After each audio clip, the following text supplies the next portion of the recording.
Christopher Maxwell. How are you here? I'm here because I'm still alive because of Medicaid. I'm still alive because Medicaid is the least complicated, least bizarre health insurance I've ever had. I don't get mystery bills that say this is not a bill, and then suddenly I'm getting collection letters saying I didn't pay a bill. Well, y'all never sent a bill. You sent me a sheet of paper that says in great big block letters, this is not a bill. This kind of trickery with the for-profit health insurance is so maddening. But with Medicaid, it's the same from month to month and year to year. It's steady, like you can plan on it being the same.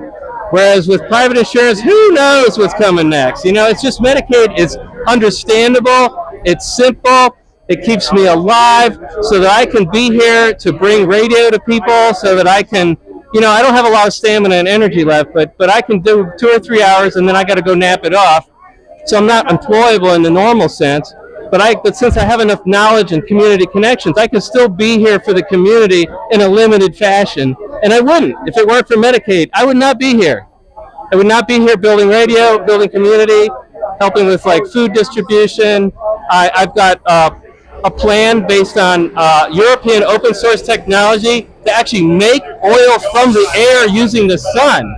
And that means that these jet aircraft, these big diesel engines for like tractors and trains are solar. Just like that. No lithium mines, no big grid upgrades, no nuclear power, just liquid, basically liquid sun in the form of kerosene.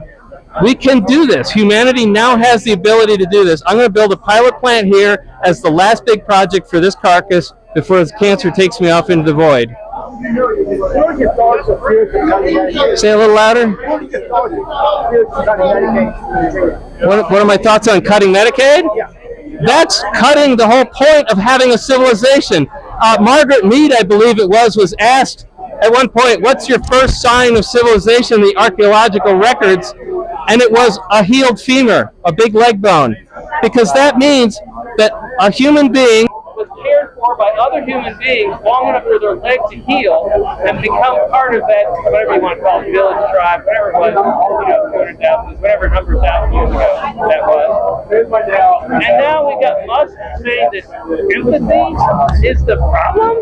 I'm like, empathy is what civilization is. That's the point of civilization, is to be there for each other, to protect ourselves from microbes and macros. You know, a lion you see coming over the hill, a microbe is just as likely to get you. And that's what civilization is for being there for each other, to create that net to catch us when we fail. Because let's face it, this meat bag is ephemeral and it's fragile.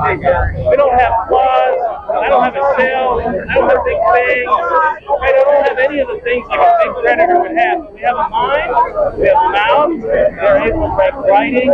So it is that humanity can create the tools to connect with each other, to be each other's rescue, instead of being alone as like an alligator. We're not alligators.